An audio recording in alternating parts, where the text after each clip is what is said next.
Oh, holy shit. I'm about to throw up. I'll need an armor. It's just not for me. I feel like a spoiled asshole. This place is so awful. Even the Indonesian government is building a new capital to move away. The kids are like, "Move away, you fool. You'll smear the walls. We don't want to scrape you off." Local traffic is one of the worst in the world.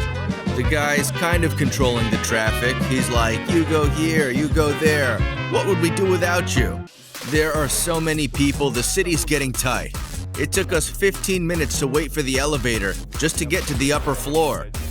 It's so hot, it's stuffy, and stinky. Foul air, stinky rivers.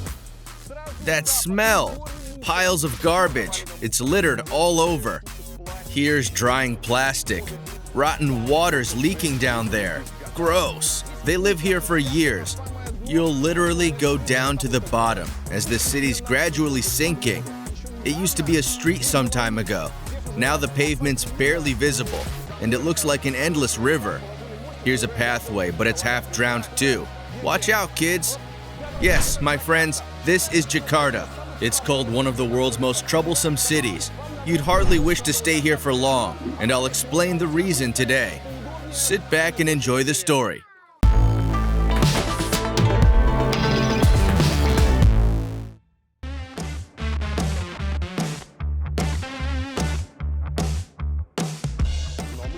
We arrived at the seaport and are boarding a boat to watch Jakarta sink. Jakarta's sinking, by the way.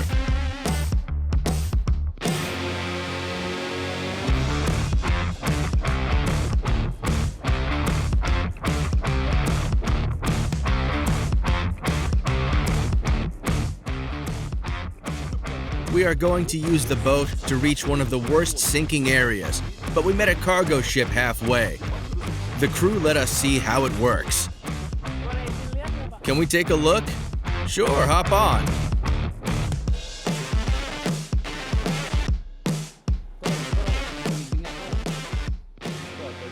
That's where they sleep. I can't see anything. Here are some chargers and batteries, and a crate. Their living's rather simple. By the way, the guys breed chickens right on the ship for them to have fresh eggs.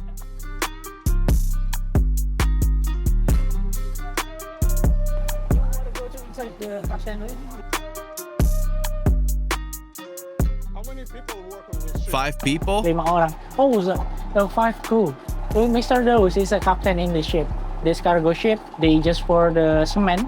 To Kalimantan port. Where? Borneo, Brunei. Kalimantan.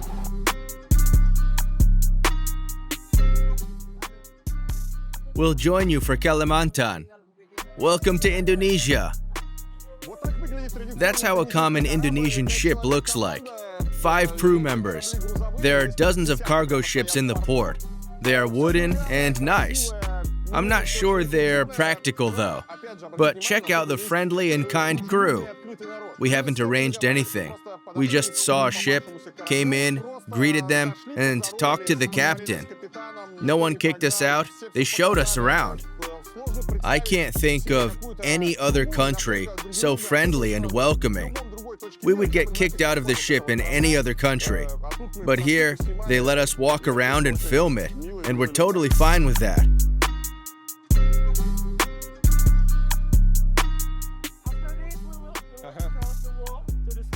Okay, let's go.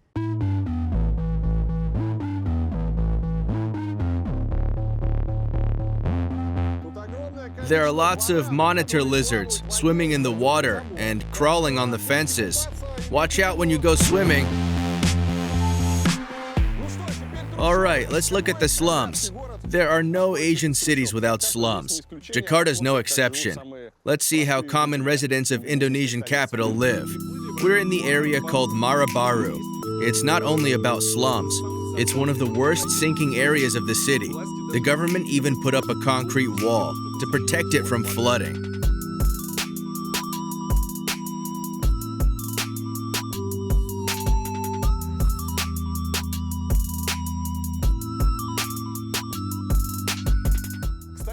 It's an interesting way to protect sinking areas.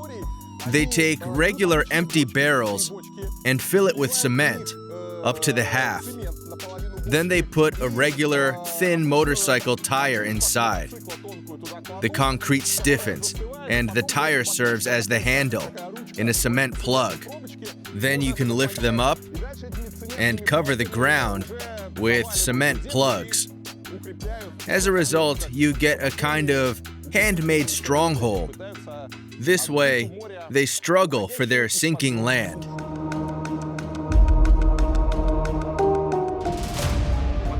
It's not only the land that the sea takes away from the city. Soon, Jakarta will lose its status of the capital. The city is so troublesome, the Indonesian government abandoned the hope to save it, and they are building a new capital on Kalimantan Island. It will be called Nusantara. The construction started from scratch 3 years ago. The project cost is estimated at $35 billion. The government offices were supposed to move this year, but the city's not ready yet. Why are they doing that? One of the main reasons for moving the capital is that Jakarta is drowning. Literally drowning. It's the world's fastest sinking city now. Jakarta goes down an average of 15 centimeters per year, some areas reaching 25 centimeters. Almost a half of the city is currently below sea level. If it doesn't stop, some parts of the city will sink completely by 2050. There are several reasons for that: geography, ecology, developmental errors, and of course, the locals' carelessness. Jakarta stands on marshland next to the Java Sea. 13 rivers flow through the city, so the city often gets flooded. As all canals are littered and there are no regular drains, streets and buildings get flooded. On top of that, many citizens illegally pump off groundwaters. The thing is, not everyone has regular water lines, so they have no other way to drain water. As a result, the ground under the city subsides, forming voids, and the city literally sinks underground. We're in a coastal area, and you can clearly see there used to be a street. Now, it's almost fully sunken in seawater. Despite all their attempts to secure it, even despite the wall they put up here, they put up fortifications and simply pile up earth. But the pavement is barely visible, and it looks like an endless river. The least fortified areas sink faster. Here's a pathway, but it's half drowned too. It's a challenge to step on the pathway. Watch out, kids. The locals try to secure the house themselves, pile up trash bags to protect the place from water, but I'm not sure it helps. Here, they try to pile up construction waste, as the ground has obviously sunken down and drowned in the water. Trying to save the area from drowning, the government is constructing artificial islands to fence off the city. The media dubbed it Giant Seawall Jakarta. The project has been discussed for the last 10 years, but the construction wouldn't start. This year in January, the government went back to it. In fact, it's not literally a wall they're planning to construct, but a chain of 17 artificial islands with a total length of 24 kilometers. They're supposed to appear in the sea, at the northern coast of the country. The first 2 of the 3 stages will cost nearly $10.5 billion. Erlangga Hartarto, Indonesian Minister for Economic Affairs, declared the construction to last till 2040, though some officials suspect it will take up to 40 years. They'll possibly have nothing to save by then. The area has an almost sunken mosque that turned into a kind of landmark.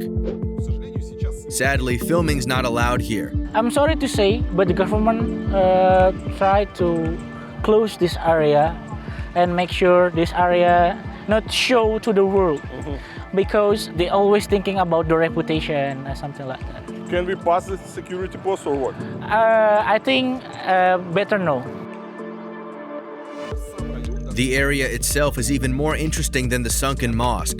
It's a kind of ghetto with illegal migrants who had once arrived to conquer the Indonesian capital. They thinking about in Indonesia, to make better money, they will go to the capital city. But sometimes the plan and the reality is very different.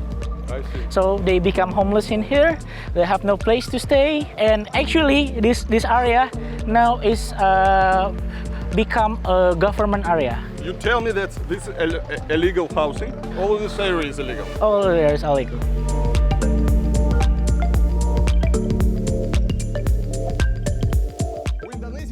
Indonesian economy is rather large. Its GDP is higher than that of Switzerland and Saudi Arabia. In fact, it's due to the country's size. The population is 274 million. The country's GDP per capita is rather low.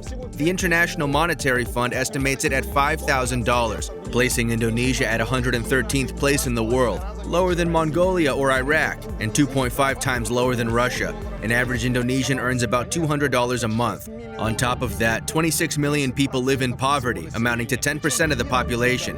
In Indonesia, poverty is estimated at the salary of less than $35 a month, making it a little more than $1 a day. There are almost 500,000 poor people living in Jakarta. I arrived at the slums, at one of the poorest areas next to the port, to see how they live here.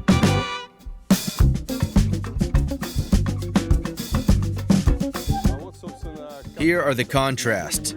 A fancy apartment block in the background, and half-sunken slums in here. Hey, how old are you? Berapa umur 14. ya? And you? Good 14. It's already smoke, right? Yeah, that's why I was. Smoke. It's okay, nggak apa-apa. We are playing cards. Are you playing cards? Gaplek. Bahasa Indonesia gaplek.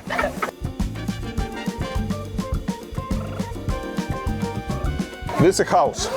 It's a private house for. How many people live here? 4 people. 4 people. You wanna see? Yeah. Do I need to take off the shoes? Of course. Sorry. You have to. That's how the house looks inside. A regular slated roof with slated walls, put on a frame made of sticks. The walls are covered either with rags or with banners. But an interesting point is, everything looks tidy, and they obviously tried to make it cozy. They even have a fish tank. You know, I'm currently in a house in the slums with the poorest people of Jakarta living here, in an illegal house with migrant tenants. But surprisingly, they have a fish tank with a filter and fish inside. The kids look clean and tidy too. There are portraits and cups all around. I guess their kids have won something. Well, everything looks tidy and clean. Despite their poverty, it looks fine. Hey, white people, you want a drink? How do you work here? Is it an official job? Our work situation is rather peculiar. We work for ourselves, in fact. Freelance. They do everything for money. For example, what kind of job they can do? Construction. Selling everything. Yeah, it's just like a trader. Everything what they just maybe some fishermen, but in majority in here they just live for helping for GSR from the government. From the government, or it's some charity organization? You know, in Indonesia, when the election time, they got money for campaign. Okay. Okay. So It's like a black campaign. They bribe the money for the vote. how much money they can get from? Depends. From the minimum must be 50K. It's money, or it's some type of I don't know, maybe food or. Yes, money. Using some money, food, oil, noodles.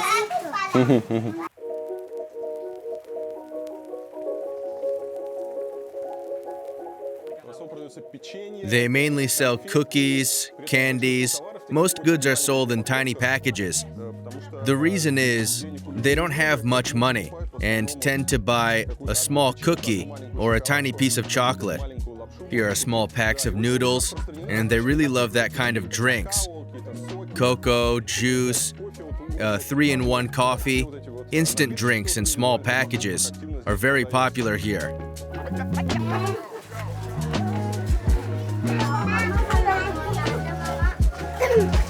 It's interesting about this painting. Can you see the painting on the wall? Who made it? Did they do by themselves, or there's some artist here? Can you ask him who Who made this painting? Gambar Have sendiri you kan, Teh? painted it yourself? Bapak, oh, okay. Who? His husband is an artist, Ah. so he painting by himself. Very beautiful. Can you ask them what do they do for living? This family. Damel naon? We sell paintings and earn money with that. Sebulan bisa. How much do dapat you earn in a berapa? month? Nggak tahu. Nggak tahu. It depends. Less than 1 million a month. Less than 1 million. 1 million for the whole family. Whole of family. $2 in a day. Yes. $2 in a day. But it depends also. He said depends the order. But in the average less than 1 million. But even that they ever had less than 500K. So yes, that's why we become a local celebrity now, and why all of them always asking us money and our ATM, because in here the majority is homeless and jobless also. So we here. And they thinking we will have a lot of money and we will give the money for them.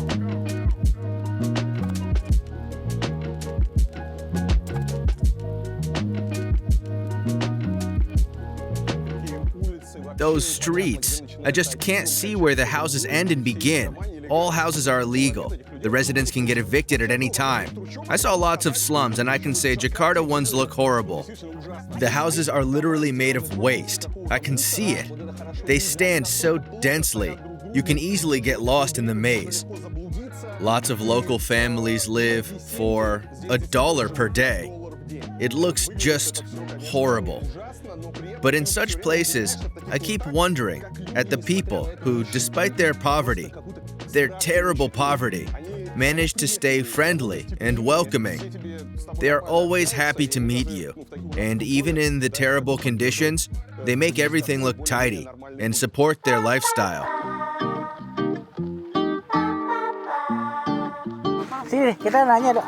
Kalian mau What udah do gede you mau want to jadi be apa? when you grow up? Jadi dokter. I want to be a doctor. You want to be a doctor and Kalau saya jadi pemain I want to be a Oh, football player. football player. Saya sepak bola. Me too, a football Oh, player. football player. Also. Football player. Saya pemutari bang. I want to be a flight attendant. Jadi apa? What about you? Dokter dia. Also a Also doctor. doctor. Dokter. So all girls want to be doctors or steward, and boys want to be football player. Mau jadi apa kalau jadi? What about you? Jabri. I want to be in the Indonesian army. Soldier. Soldier. Okay. And where do you want to live? In Jakarta, or maybe you want to move somewhere? I want to stay in Jakarta. I want to move. I don't know yet. I want to go to Makassar. I want to live in another Japan. country. You want to go to Japan? Wow. It's one of the best countries in the world. Japan. I like it. Mau dapat kalau ulang tahun mah What hadiah ulang presents do tahun you apa? want to get for your birthday? Kalau saya masih lama. I want a new phone. I want technical stuff too. I want an iPod. iPhone, iPhone, electric bike. electric bike. Very expensive. Mobil Lamborghini. I want a Lamborghini. No, for the Lamborghini. next birthday. No, now. What Buat sekarang, You're nggak apa-apa kalau too sekarang. young you to can't drive drive a Lamborghini because Lamborghini. your What do age. you want for now? Kalau saya mau. I want everything for my birthday. Everything.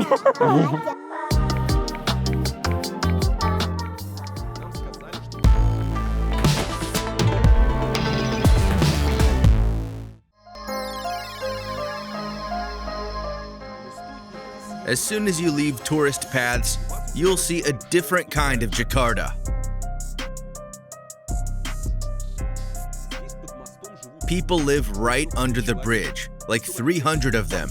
They're not homeless or drug addicts, but local migrant workers. Would you tell me, do you live right here? Yes. Do you work here? Is that the reason? Yes. I trade goods at the local market. Also here. So it's your market and it's your home. Oh yes, live in here, mix money in here, live in everything in here. How long you live here? About 20 years. 20 years. You live here Yeah. for 20 years. 20 years.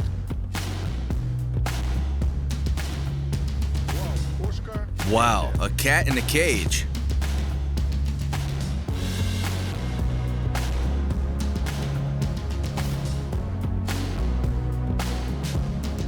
I mean, why? What's the reason? Why he live here? Why he's homeless? What happened? They are thinking Jakarta is the perfect place for max money. What do you do for living? Some may need cleaning. There's plenty of work in the port. We do lots of jobs. How much money in a month you can get? Well, I don't know. Average, what? Enough money for How food. much you need in a month? It's 1 million, 2 million, 10 million. So I need around 50,000 rupiahs a day. 50K for a day. So it's Yes. Do you have a family? Yes, in the city. I don't want them to do come you here. help them? Can you send them for money or? Yes, I send them part of my money. And tell me about your family. You have kids? I have kids, How yes. many? 2. How old are they? They're adults. They study in In the college. college.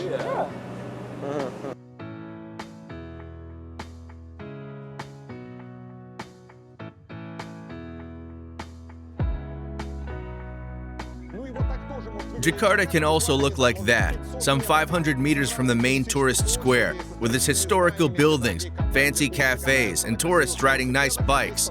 Hundreds of people live under the bridge. They're homeless and unemployed. They sleep on rugs, mats, and pallets. They live here and wait for someone to give them money, job, and food.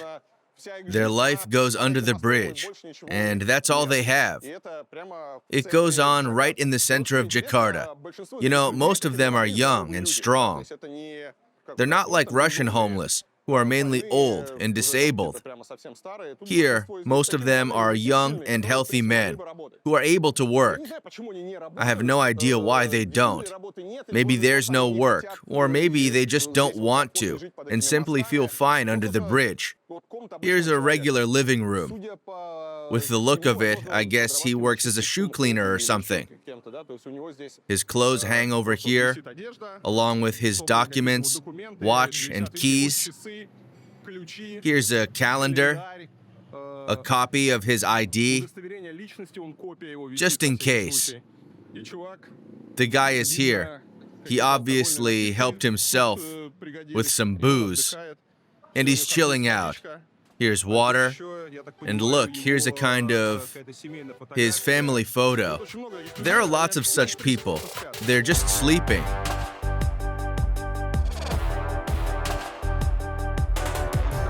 With all that, even ugly apartment blocks seem fine. That's what they have here. There are slums on the one side and new houses on the other side. Those are apartment blocks, a half of which is taken by a parking and a mall, featuring famous brands. Another half is taken by apartments. In fact, the typical cheap suburban apartments that we think of as poor and downscale are considered totally fine here. They even have a pool in there. The block looks absolutely terrible, but it's much better than the huts down here, like these ones. The kids enjoy a playground made of construction waste. Here's a graveyard. They use the graveyard as a passage. Intensive motor traffic goes along the central path. The graveyard overlooks the new apartment blocks. Some sit right on the tombstones. You know, sometimes there are homeless people or drug addicts hanging out in graveyards. But those people are grave diggers. They simply wait for the clients here. When someone dies, you come here and employ the guys. To dig a hole. How much? Yeah. How much they take? Around 1 million. Depends the capability of family. For example, if my family die, and I need my family to bury in here, I just need to get a permission to the office. Okay. And So I can give money as much as I want to them as a thanks for saying. So it's like a tips. It's, it's just there's no give a fixed tip. price for Yeah, the that's digging. fixed price. I had no opportunity to learn more about local funeral. It turned out I needed a permit to film in the graveyard. Check out the super polite security men. If you want to film or take photos here, you need a permit from the local authorities. Oh gitu ya Pak? That's a special government zone. You cannot film without a permit. Oh saya minta maaf kalau gitu I'm Pak. sorry, Saya juga I jujur nggak didn't tahu know Pak. that. It can be tougher for the alive than for the dead in Indonesia. People are born 2 times more often than die. Many of Jakarta's problems are connected with overpopulation that keeps growing. It's the world's second most densely populated city after Tokyo. Its population density estimates at 14,500 people for a square kilometer. The population of Jakarta is officially more than 10 million, and 31 million in the metropolitan area. According to Oxford Economics Forecasting Services, the population of Jakarta will go up to 38 million in 11 years if no measures are taken against it. I'm in one of the typical central city areas.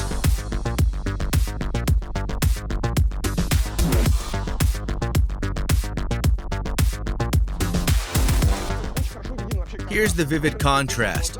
Looking down from a high building, you'll see either skyscrapers, malls and stuff, or 2 or 3-story buildings with tiled roofs. They look like a carpet or patchwork of small houses from above. Even the streets are barely visible. And here's the reason for that. The houses are built wall to wall, with first-floor stalls and stores inside. We're lucky it's almost empty now, as it's weekend. On regular days, it's overcrowded. People trade something, cook, or do craft work. They usually live on 2nd or 3rd floors and have storerooms there. I'd say life's in full swing here. Let's walk around the area and see. How's the life in Jakarta with no money for a skyscraper apartment with a nice view?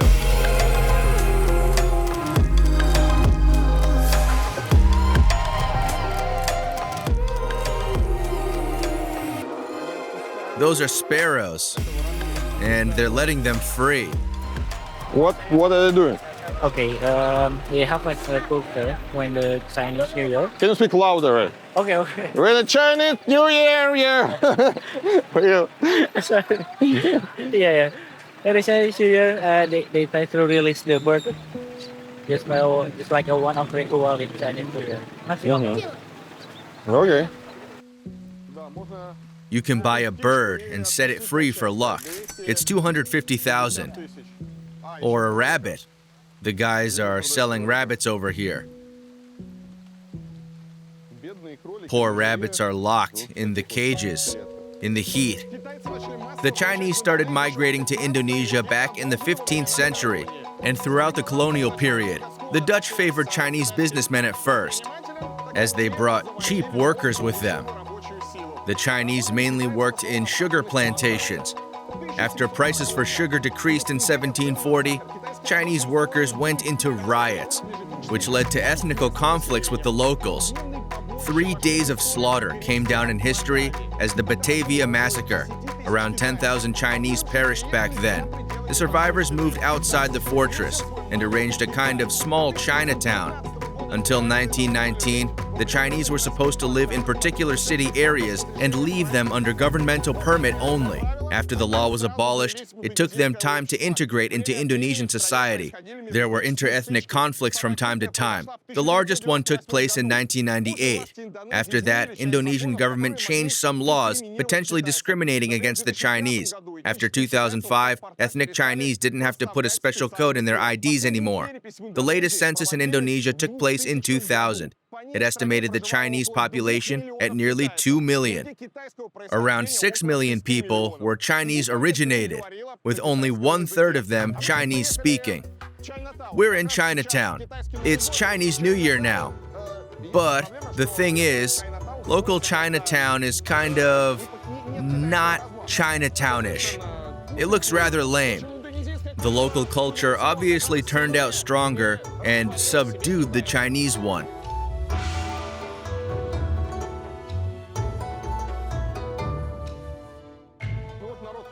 The locals are enjoying themselves in their nice t-shirts. Red dresses and t-shirts for Chinese New Year are being sold all over the place. Here's a Chinese hotel to look at. But I'd say there's nothing interesting in Chinatown.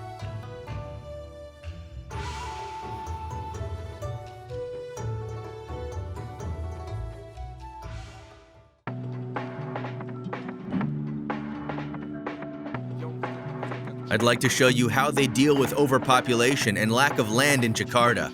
They built a peculiar block on the roof of a 9-story mall. It looks idyllic with its bike lanes, pool, and tennis court. In 2019, a house in the neighborhood costs from $200,000 to $330,000. You need a special pass to enter the block. Here's an interesting point. We were going to explore this local neighborhood on a mall roof. That's a unique neighborhood, and we arranged a visit beforehand, but they wouldn't let us in. The security guys were inexorable. We were going to enter as potential buyers because they don't let anyone in. But the local guy kept his wits. He was like, okay, if we can't enter as customers, we'll do that as clients. I was like, what clients? He said, here's a special app to find people nearby. We use the app to find a girl for a one-night stand. You know what I mean. The girls rent apartments for a long term, connect with app users, and invite them over. That's how they work. So let's download the app, check out the girls' images, and choose who obviously offer themselves. Hope we find a girl who lives in the neighborhood we're after. Then she'll invite us over, and we'll have an opportunity to check out the area. But not the girl. You know, we're at the age and at the stage when architecture becomes more exciting than one-night stands. The app is legal, by the way. It looks like a regular messenger. Yeah, and you can looking for people nearby. Okay, I will show you in the real. Okay. Okay. So I just need to put my number in here. Okay, we're going to the application, and why is so privacy in Indonesia? Yes, you can see. Okay, here. Just looking for friends, people nearby. You can see it. 300 meters. You see the girls? See, girls, only girls, right? I see. Yes. See, boobs and sorry, well, I have to say, yeah. See, girls with the sexy picture like this, and 400 meters. They live here. Yes. Jakarta featured a red light district once. It was located in the Kalijodo area. Nearly 2,000 sex workers lived there. You could find pleasure for any taste. In 2016, the Indonesian government started their fight against sex trade. The neighborhood was completely demolished and replaced by a large park. The government promised to eradicate sex trade in the country, but it didn't work out. Sex workers moved to social networks and messengers. But she don't tell you the price. Tell price. Tell the price and we can negotiate. But Yes. but you must be careful about the phishing activity. Phishing also. Sometimes if they send you the WhatsApp, you make a chat, they will sing.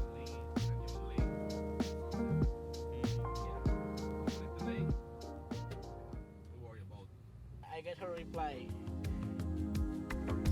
600,000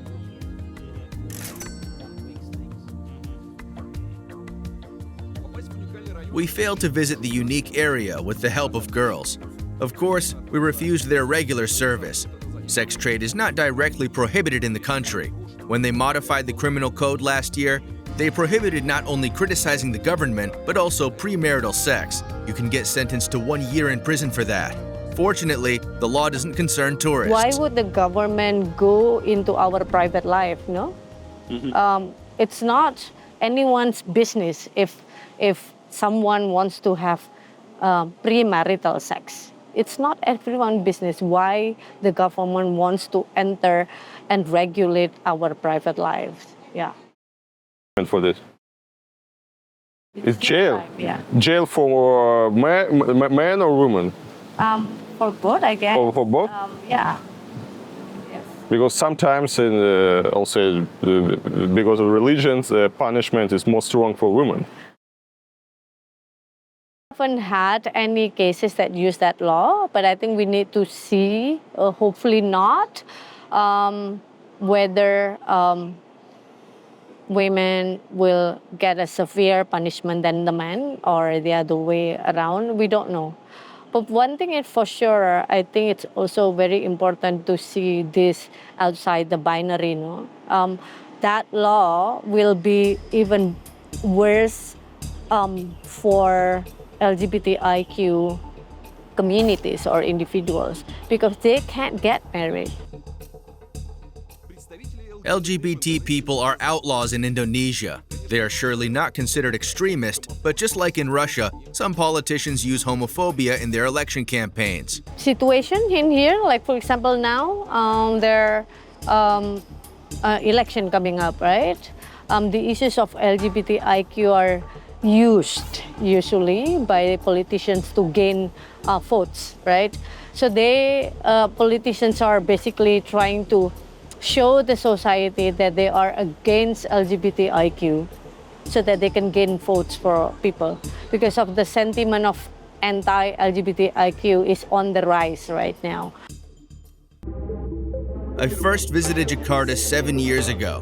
I hated the city back then. This time, my impression was much better. Probably because I first went out after dark.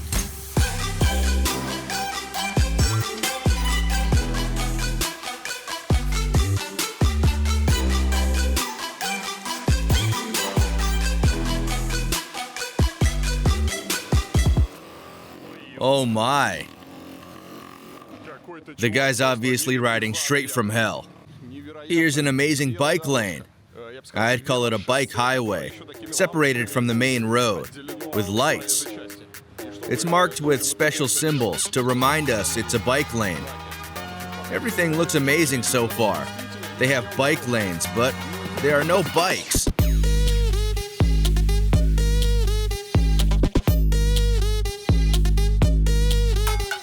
I see bike lovers in residential quarters. Shame on non-believers. Who said there were no bikes? Here they are. Something odd's going on. The kids are playing God knows what, right on the road. Check out the road train. My goodness. Jeez. It's a motor train with guitar-playing passengers. Amazing. Here are my first impressions of Jakarta, my friends. I've already been here, but that was long ago, with no memories left. This time I heard plenty of gossip from my friends. They told me, hi, hey there. They told me about horrible traffic, polluted air, and other terrible things. They were like, why would you go there? You'd love to leave it, not visit it. You know, now that I'm here, my first impression is, it's the world's best city. Well, not exactly the best, but it's fine. I haven't seen any traffic jams yet. I've met tons of extremely nice people instead, greeting me heartily. Nice kids, nice adults. Hi, kids. Hi. Hi.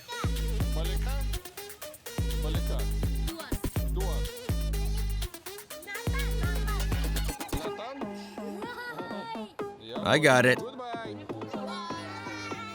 Soon it became clear the nice kids had a reason to be happy with guests.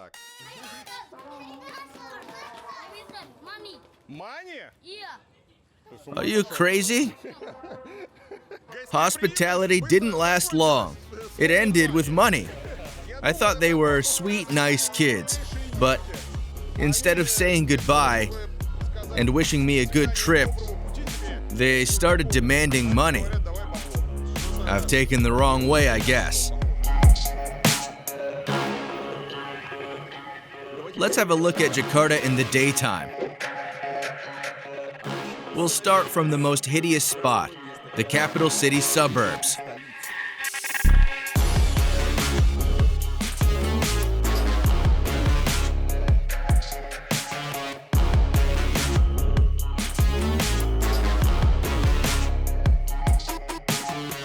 My friends, you're lucky my camera can't transfer the smell. I'm at one of the world's largest dump sites.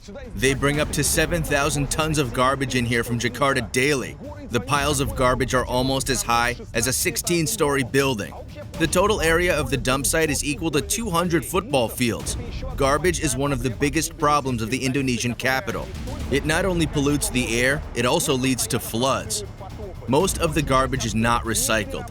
They simply burn it up, leave it here to rot, or dump it on the streets or into the river.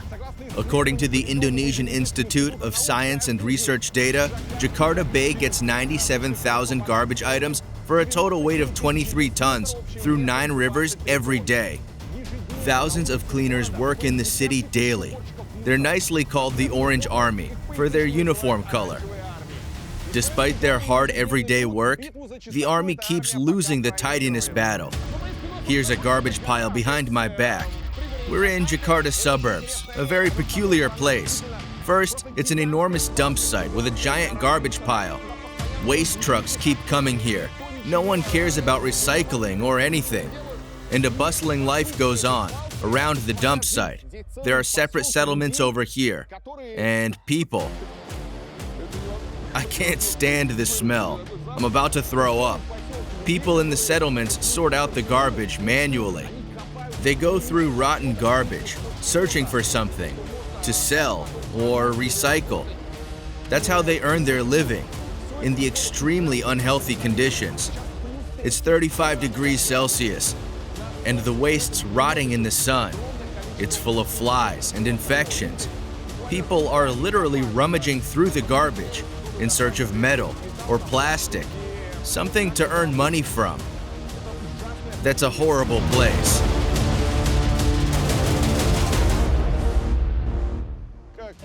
Holy shit. Yeah. You need a mask? No? Mask? No need? Okay. A mask won't save me. I'll need an armor. You sort out plastic from other kinds of garbage, right? Yes. All garbage arrives unsorted, just common household waste from the city. Here, they use sticks, or mainly just their hands, to sort it out and maybe find some paper, plastic, or something else to earn money from. It looks horrible. How much they can get for one bag of paper or plastic? It depends on a client. Plastic is like several thousand, right? It's like 600,000. Okay, how much they get in a month? Is it possible to earn like 5 million a month? No, it's usually less than that. Less than 5 million? Maybe 2 million? A little more, like 3.5 million.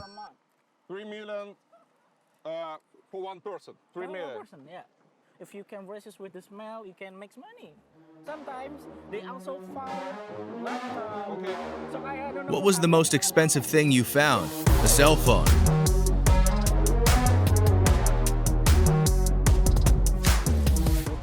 Here's an old man working. He's peeling labels off the bottles. He picks out plastic bottles, peels off the labels, and unscrews caps. He puts the labels in a bag and puts the caps in another bag. So what he's doing here is manual sorting of the filthy and rather stinky garbage. I have no idea what they do with it then, or how they even wash it. The garbage is half rotten. They simply fish it out of the rotting pile. Here's the sorted garbage. It's a weighing spot. Here's the garbage. And here's a kid playing. And here's his mom having lunch. Everything's in here.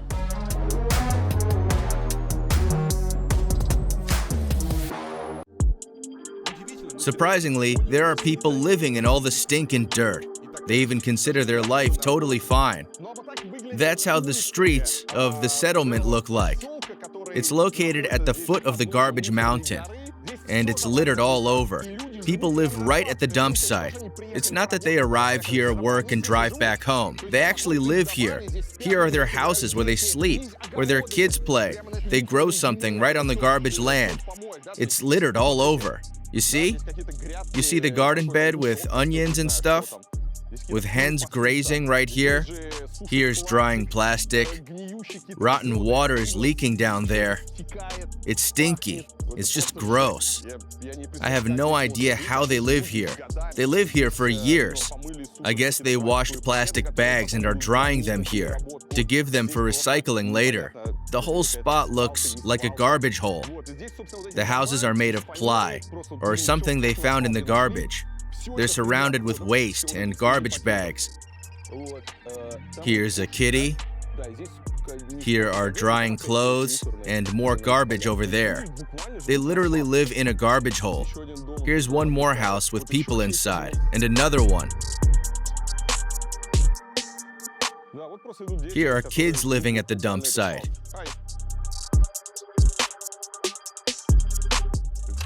Fuck, so much garbage. Oh shit, it's just... holy shit. It's horrible. So many flies. It's so stinky. I'm not sure you can see it, but there's a whole bunch of flies. Unbelievable.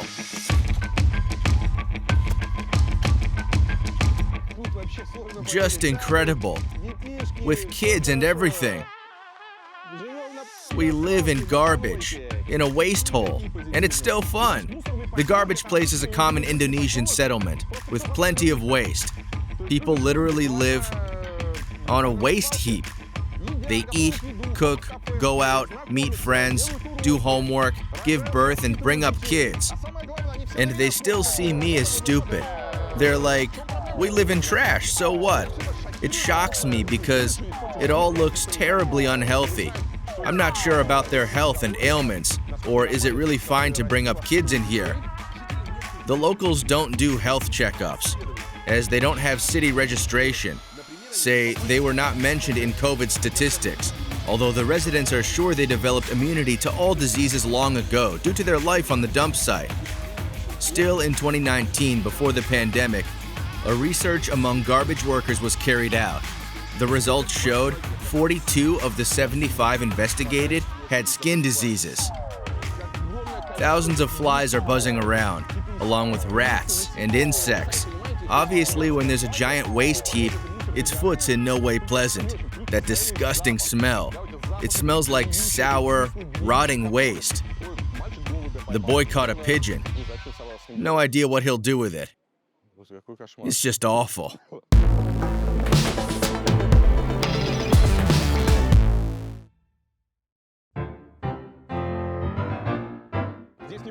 Not only they live in families and bring kids up here, their kids attend school right here. The school's right at the foot of the waste heap, right in the garbage. Let's have a look. That's the school. The primary school, okay. Here's a fine classroom. Holy shit. Right in the garbage. You see the black dots? Those are flies, sitting all over the place. My camera won't show the whole lot of them. They fly around, crawl on skin, spread diseases, and here's a tidy house with drying clothes. Here's a mosque. It's a common settlement, you see, except it's at the foot of a waste heap, and it's littered all over. But no one really cares about it. I'd say it's clean. Even flies don't buzz around. Well, it's not a school, it's a shitload.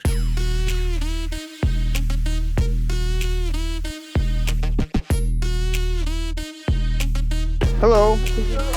The question is, you live near a huge landfill, and air, land is polluted here. Why don't you care about your kids' health? Is it okay to live here with all of your family? Why don't you rent another house, another apartment somewhere in a better place? They keep laughing at the question. There's no problem because there's There is no... never something bad happen with them. Listen, land is polluted here. Yeah. Air, very bad. The smell is awful. Lots of flies. I think there are rats and other... But it's not normal for the kids live in so bad conditions. Yeah, and because there is a become habit now. And I Ask him, yeah, it's interesting to know what do you think. yeah, he already told me that because there is no problem as long he live in here. For their kids, for their family, there's no problem.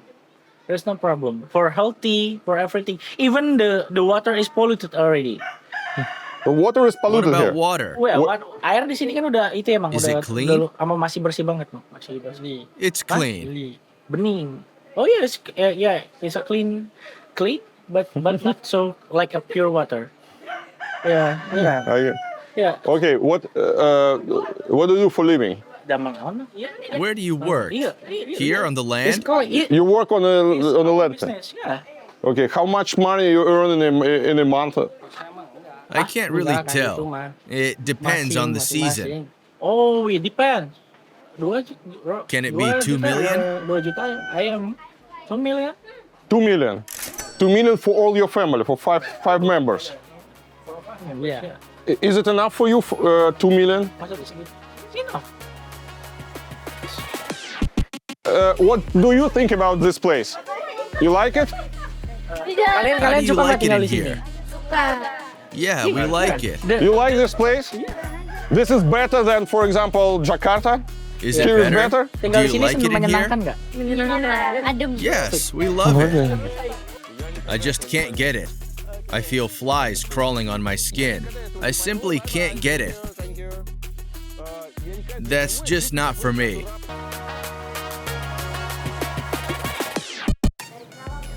We like it here. Yeah. May I ask you, is it safe living here? Don't you have any problems or anything?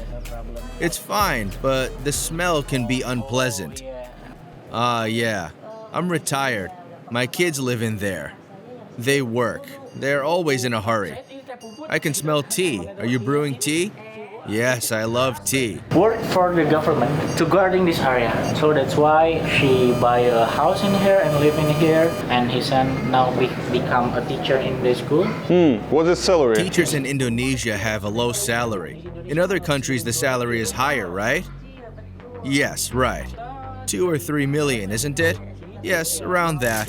3 million for a month. Yeah. It's a teacher's salary. Yes. The same like the guys try to recycle the Yeah. garbage. Is there any other problems here instead of the smell? Water tends to be yellow. We clean it and it becomes drinkable.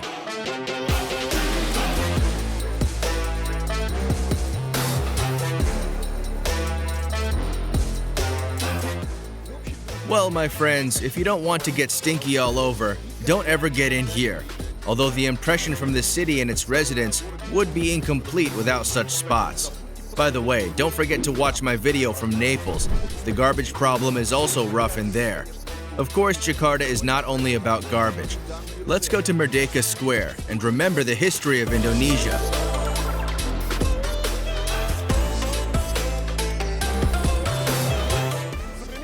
Modern Indonesia is a rather young state. It claimed independency in 1945, but the Netherlands recognized it only after 4 years.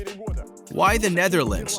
The thing is, Indonesia remained a Dutch colony for more than 3 centuries. But its history started even before the advent of mankind. The remains of one of our oldest known ancestors were discovered in Indonesia. It was the Java man. In ancient times, the area belonged to various empires, kingdoms, and sultanates. The first Europeans arrived in the early 16th century. They were Portuguese. After that, both the British and the Dutch got involved in the fight for the area. In the end, it became part of the East Indies, the Dutch colony of Asia. In the early 20th century, many countries, including Indonesia, started establishing communist and nationalist parties. First, the Dutch government didn't persecute the activists. Then in 1926, there was a rebellion on Java Island. Thousands of local communists got arrested. After the beginning of World War II, some Indonesians actively cooperated with the Japanese. The rest simply didn't interfere with the occupation. After Japan finally capitulated in 1945, Indonesia declared independence. A huge stele was constructed in honor of the event. The national monument is 132 meters high. Its immense column looks like a watchtower, crowned with a golden flame of independence. It's located on a giant square that takes a whole square kilometer, a vast area. The square is considered one of the largest in the world. Various administrative buildings surround the square. Those are the ministries, National Museum, broadcasting companies, other offices, and of course, the presidential palace. Let's see what exciting places except the enormous square the capital's downtown boasts.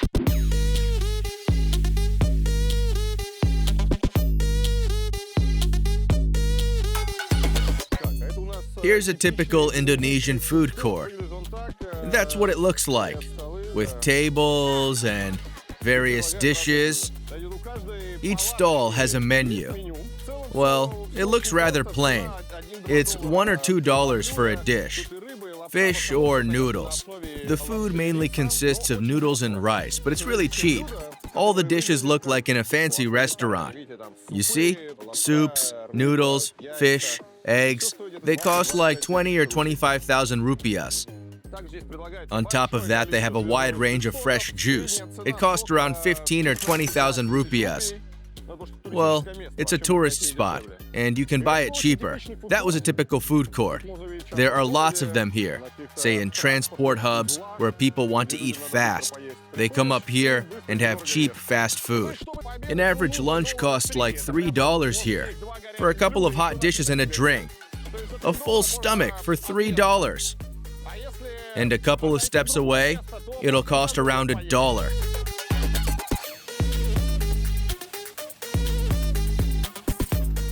The food court is endless. It goes farther over there.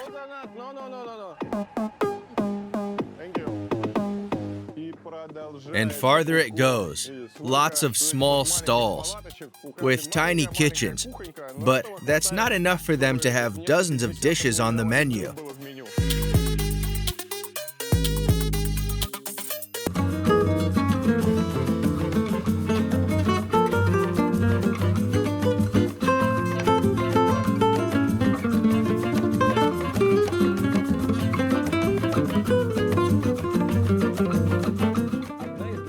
One of the landmarks of Jakarta's old center is Batavia Cafe.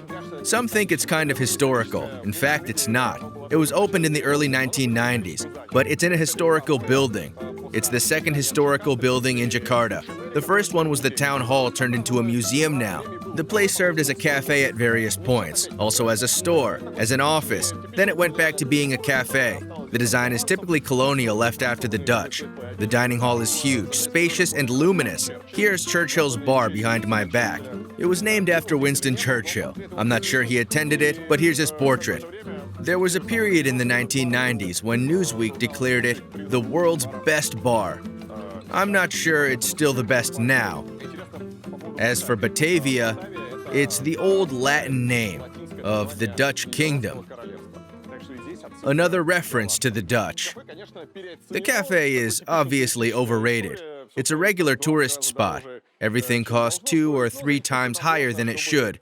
But you can visit it to have a look at the old interior, enjoy the original colonial vibe, and learn something about Indonesian history. The walls are covered with posters and photos from the 30s. Not the 1830s, when the building was constructed, but the 1930s. Here's the lower hall. The cafe is huge. The lower hall is for smokers. The higher one is non-smoking. They have a stage for night performances downstairs. The place is really very inspirational.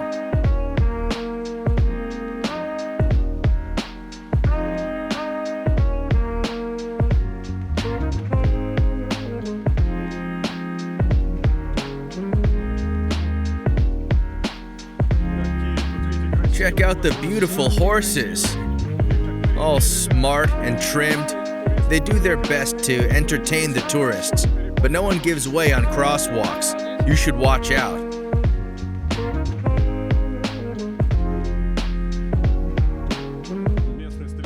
Here are street food stalls. They'll get lively at night. Some of them are still covered, but they'll start cooking and arrange seats tonight, and the clients will arrive. Like in many Asian countries, life gets in full start after sunset in Indonesia. Often, when it gets cooler, all night markets and restaurants open up. Now it feels like plus 50 degrees Celsius outside, and not many people wish to spend their time under the blazing sun.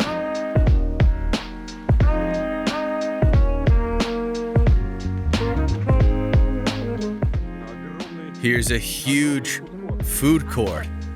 Angkot. They call shuttle buses angkot. That's how they look like. The shuttles are not only nice, but also shabby. A kind of red shabby trash. Oh my, I wasn't expecting to find a ruined piece of an old house here. It can be remnants from the Dutch period. The old houses get replaced by modern ones.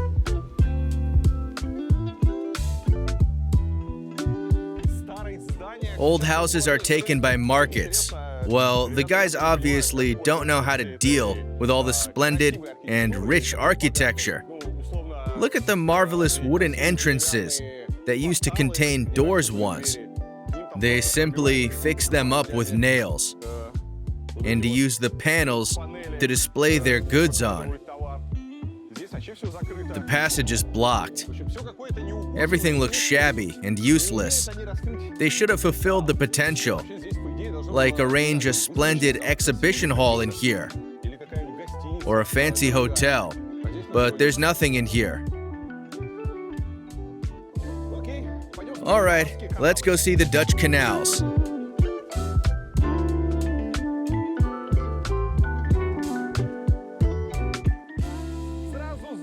That smell! It smells like foul canal water. As I said before, the Dutch started digging canals upon arrival. The canals played a dirty trick on them. In Amsterdam, the canals do look pretty, with all the boats and ships, and mean a lot for the households.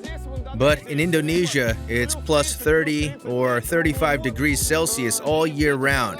The canals inevitably start rotting and spreading tropical diseases. That's what happened to Jakarta downtown. Water started stagnating, leading to stench and infections. As a result, well-off people started leaving Jakarta downtown. The city started developing southwards with new splendid mansions. At some point, the downtown got devastated. The situation hasn't changed since then. They use canals as a kind of crap holes. It smells disgusting. I'm not sure about diseases. Let's hope I catch nothing around here. Bicycles and canals are obviously a reference to the Netherlands, but some local monuments are rather puzzling. What does this statue refer to? The guy has a bucket full of red paint and a weird blue t-shirt on. Well, he's painting something. There are several ideas. He's possibly a fan of the Argentina national football team. Maybe he supports Messi or Maradona. Messi is Argentinian, isn't he? He is, I guess. Or I can be lying. But what's he painting? A piece of fence between the USA and Mexico? Is it what he's painting red? It can represent the blood of innocent refugees who can't get into the USA because of Trump's policy. That's my only guess. It lacks explanatory signs.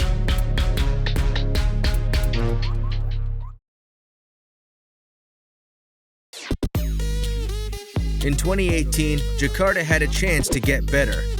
It hosted the Asian Games. It's a kind of regional Olympics with a special range of competitions. Subway and light rail opening was timed to the opening of the Games, but it came 1 year late. They did their best to improve the city, but something went wrong. Cycle lanes were blocked with poles, and Jakarta improvement turned into a meme. There are still some weird spots. Jakarta urban planning surprises me, you know? Say, here's a wheelchair ramp. It looks like a fine wheelchair ramp. But down to the parking, we see 2 metal pins, made I don't know what for. For not letting people pass? Why would you need the ramp then? That's weird. Urban planning is slowly coming to Jakarta.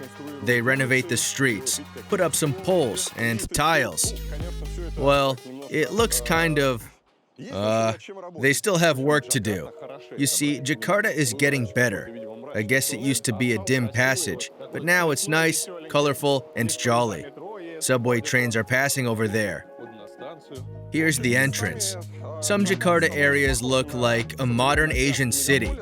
Clean and nice, with office buildings, skyscrapers, and wide sidewalks. But those are rare areas. A large part of the city still looks like old Jakarta. The fine areas are in new diplomatic quarters, along with fine hotels and malls. They are rare. Jakarta mostly looks different. That's where the improvement ends. But here are benches equipped with chargers, with power and USB sockets. They even made a window for you to see the beauty inside. Or maybe it was an accident.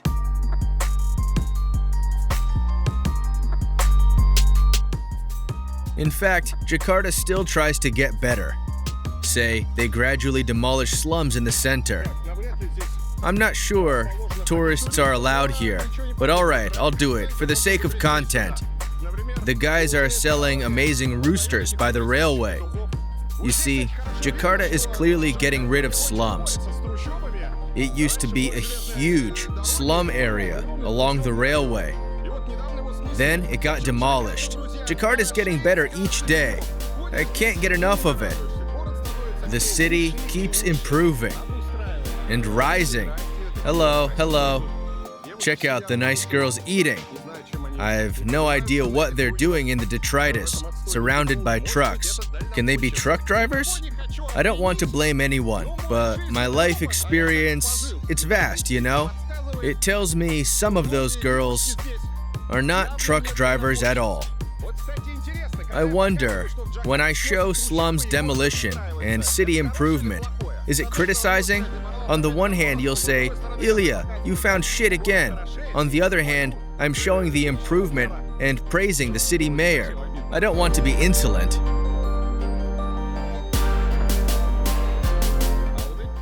The slums have not been demolished yet. They're waiting for their turn. Hello. Hello. Selfie. Selfie, давай, да. Okay. Okay. Thank you, mister. Bye-bye. Bye-bye. There are houses left, but they'll be demolished soon. It's the second line of houses along the railway. The front line is demolished. I guess these ones will be too. That's how a slum playground looks like. Behind the bars to shoo away strangers and in the shadow. Looks nice. The guys are embarrassed.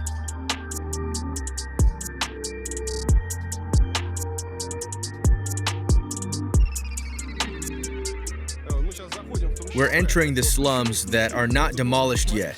You see how many people live in here? Selling something. The area will also be demolished, as it's the railway to the left. It should be wiped off. Everything looks very tidy. I'm walking around the slums and I see it spotlessly clean. The floors are pristine, the corners are clean. They take off shoes at the entrance and brush the floors. It's perfectly clean, although it's a very poor neighborhood, with people living on a couple of dollars a day. You see, they keep washing and scraping the bikes and everything. Look how clean it is. The kids are playing on pristine floor. It's shiny like a fancy mall's floor. Here's a surprising point. People in the slums are incredibly friendly. I haven't seen anyone in a bad mood in Jakarta. No one prohibits filming, no one waves their arms, no one looks frightful or disturbing, threatening, I mean. Both the poor and the rich are incredibly amiable. That's just amazing. We reached the railway. Commuter trains use it. You see, the huts stand very close to the railway.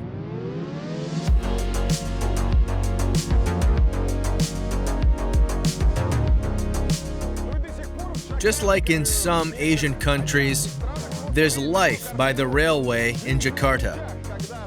The houses stand right at the tracks. The slums are incredibly dense. They have neither streets nor squares. They use the tracks as public space. The kids play in here. They cook food in here. The guys skillfully dodge passing trains. Let's have a look at the railway life.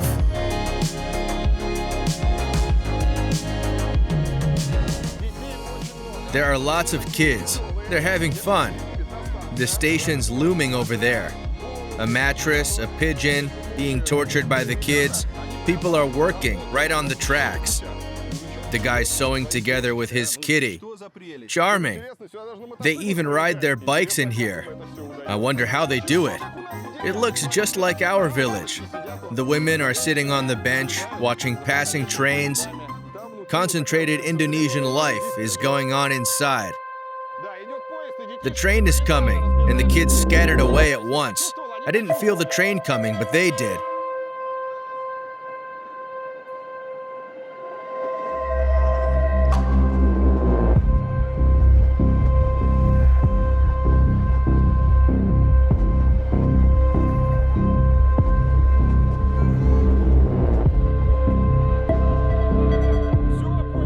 The train has passed, and the railway life is back. Yeah, Everyone's so nice sitting here.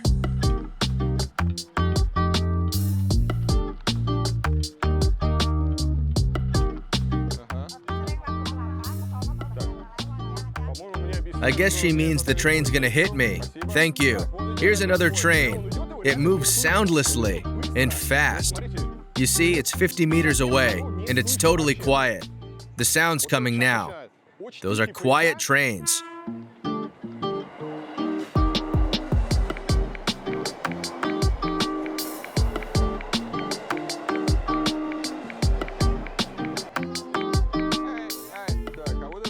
That's the dessert the local kids buy.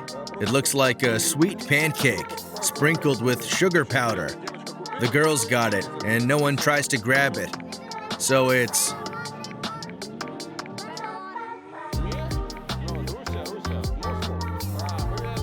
Those are football players, I guess. I'm a fan of Spartak team. Spartak. Here. I'm not a Spartak fan, actually, but I hear they prefer Spartak in Moscow.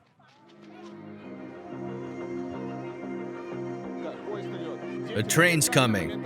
The kids detected it at once and scattered away. The kids are like, "Move away, you fool! You'll smear the walls. We don't want to scrape you off."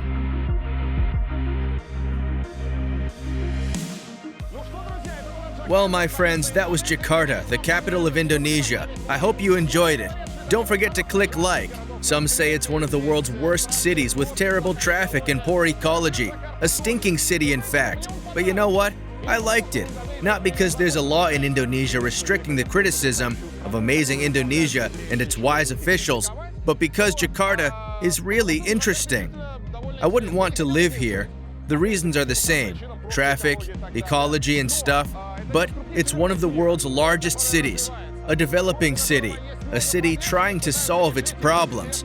And I'd like to see how they'll do it. If they'll be able to stop the sinking, if they'll arrange a public transport system. They've just started doing it. Or if they'll solve the traffic problem. They have lots of challenges ahead. I love watching those who just started their way. I wish Jakarta good luck. I wish it becomes a convenient, comfy, safe, and clean city. Goodbye, my friends. Don't forget to subscribe to the channel, write a comment below, click like to please YouTube. See you in my next video. Bye, everyone.